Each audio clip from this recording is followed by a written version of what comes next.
नमस्कार साथियों। आज काफ़ी दिनों के बाद में एक वीडियो आप लोगों के बीच में लेकर आए हैं। इस दरमियान काफ़ी कुछ घटनाएं घटित हुई, कई मुद्दों पर बोलने की इच्छा हुई, लेकिन समयाभाव में वीडियो बना नहीं पाए।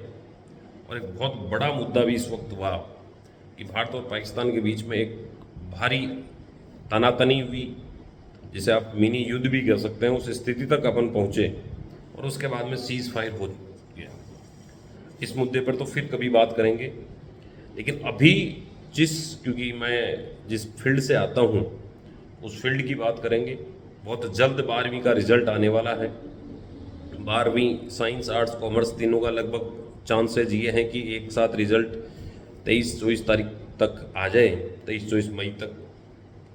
लेकिन बड़ा सवाल ये होगा कि रिजल्ट आने के बाद में बच्चे क्या करें। मैं इस बात पे कई बार वीडियो बना चुका हूँ, और जहाँ पर भी मैं कहीं बैठता हूँ, किसी शादी ब्याह में जाता हूँ या किसी जगह मुझे बोलने का मौका मिलता है, वहाँ मैं एक चर्चा जरूर करता हूँ कि वर्तमान जो एजुकेशन पॉलिसी है, वर्तमान की जो शिक्षा की हालात हैं, उसके अनुसार हम कहाँ पिछड़ते जा रहे हैं। हम जहाँ पिछड़ते जा रहे हैं वो सबसे बड़ी बात है कॉलेज एजुकेशन, या 12वीं के बाद में हम जो कुछ भी कर रहे हैं। एक बहुत बड़ी संख्या में बच्चे नीट और जेई की प्रिपरेशन में लगे हुए हैं। नीट कहीं पूरा नहीं है, जेई कहीं पूरा नहीं है, लेकिन एक अंधी दौड़ वो ज़रूर पूरी है। उसके बाद में एक बहुत बड़ा सेक्टर हुआ करता था डिफेंस, लेकिन मुझे बड़ा खेद है कि उसे अग्निवीर लाके उस बड़े सेक्टर को, जहां पर ग्रामीण परिवेश की प्रतिभाएं सबसे ज़्यादा अपना कैरियर चूज करती थी, उस जगह पे उन लोगों को बहुत बड़ी निराशा के अंदर झोंक दिया गवर्नमेंट ने अग्निवीर योजना लाकर। अब बड़ी बात यह है कि बच्चे 12वीं के बाद में करें तो करें क्या। अभिभावक इस बात को ज़रूर समझें कि 12वीं के बाद की पढ़ाई बहुत ज़्यादा लाभदायक होती है और बहुत ज़्यादा ज़रूरी होती है। लेकिन अक्सर हो क्या रहा है कि 12वीं के बाद में हम केवल और केवल डिग्री लेने में व्यस्त हैं कि हमें किसी तरीके से डिग्री मिल जाए, जबकि पुराने ज़माने में एक कहावत चलती थी कि नो नॉलेज विदाउट कॉलेज, कि कॉलेज में धक्के खाने के बिना कोई नॉलेज नहीं है। ये वास्तविकता है। मैं अगर आज फिजिक्स जैसी भी पढ़ा पा रहा हूँ, उस फिजिक्स में बहुत बड़ा योगदान हमें कॉलेज में पढ़ाने वाले प्रोफेसर अग्रवाल सर का है। कैसी अग्रवाल सर जो थे उनका है, क्योंकि उन्होंने जो कॉलेज में हमें पढ़ाया वो हमें बहुत अच्छी तरीके से समझ में आया।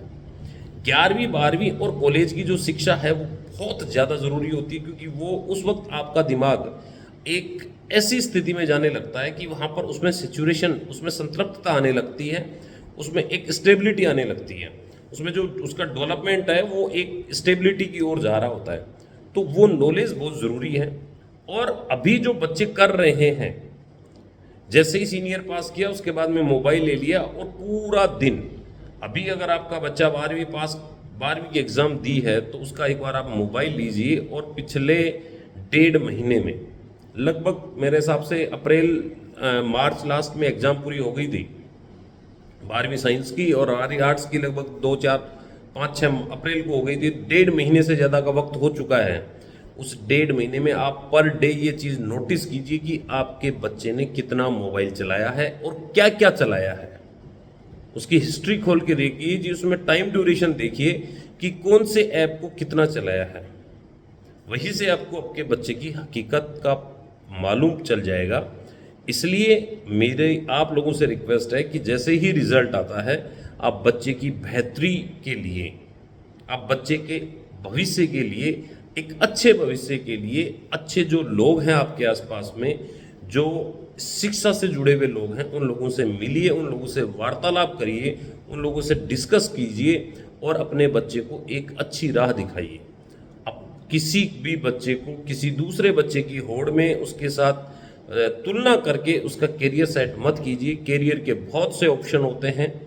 केवल और केवल सरकारी नौकरी करियर नहीं होता है, केवल और केवल डॉक्टर बनना ही करियर नहीं होता है, इंजीनियर बनना ही कैरियर नहीं होता है, उसके अलावा बहुत लंबा फील्ड होता है कैरियर बनाने का।